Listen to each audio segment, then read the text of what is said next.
एक बहुत ही पहुँचे हुए अति वृद्ध साधु थे।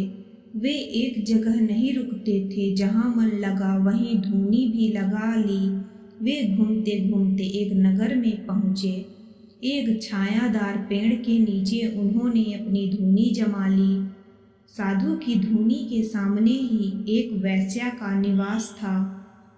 साधु को पता नहीं क्या सूझी, जब वेश्या के घर कोई पुरुष जाता तब वे एक छोटा पत्थर अपनी धूनी के बगल में रख देते।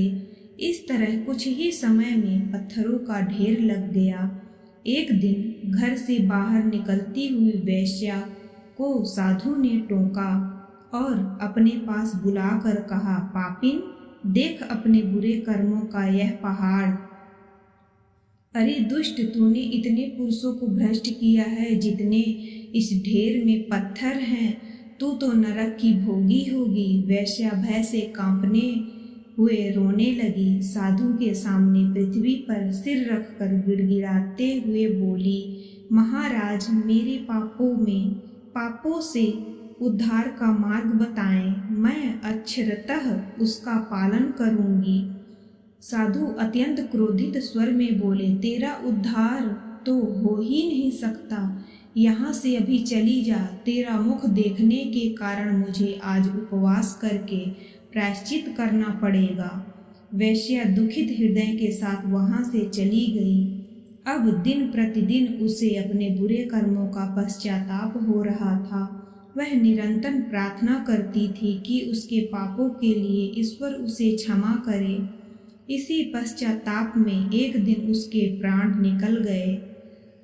उसी समय साधु की आयु भी पूरी हो रही थी। उन्होंने देखा कि हाथ में पास लिए यमदूत उसके पास आ खड़े हुए। साधु ने डांट कर पूछा, कौन हो तुम सब यहाँ क्यों आए हो? यमदूतों ने कहा, हम तो धर्मराज के दूत हैं, आपको लेने आए हैं। आपका प्रस्थान का समय हो गया है। साधु ने पूछा, तुम मुझे कहाँ लेकर जा रहे हो? यमदूतों ने कहा कि वे साधु को नरक ले जाने के लिए आए हैं। वहाँ उनके कर्मों का हिसाब किताब होगा। साधु ने दूतों से कहा, तुमसे शायद बड़ी भूल हुई है। मैं तो बचपन से ही ईश्वर भक्ति में लीन हूँ तथा मुझ द्वारा गलती से भी कोई बुरा कर्म नहीं हुआ है। विचार करो, हो सकता है पड़ोस में रहने वाली वेश्या को लेने तुम भेजे गए हो। दूत बोले, हमसे कोई भूल नहीं हुई है। वह वेश्या तो पहले ही वैकुंठ पहुंच चुकी है।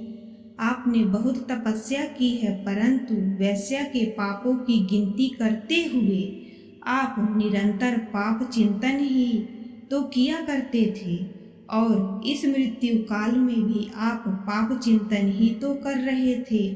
अतः आपको अब नरक की तरफ ही प्रस्थान करना है। आपके पाप पुण्यों का निर्धारण यमराज करेंगे।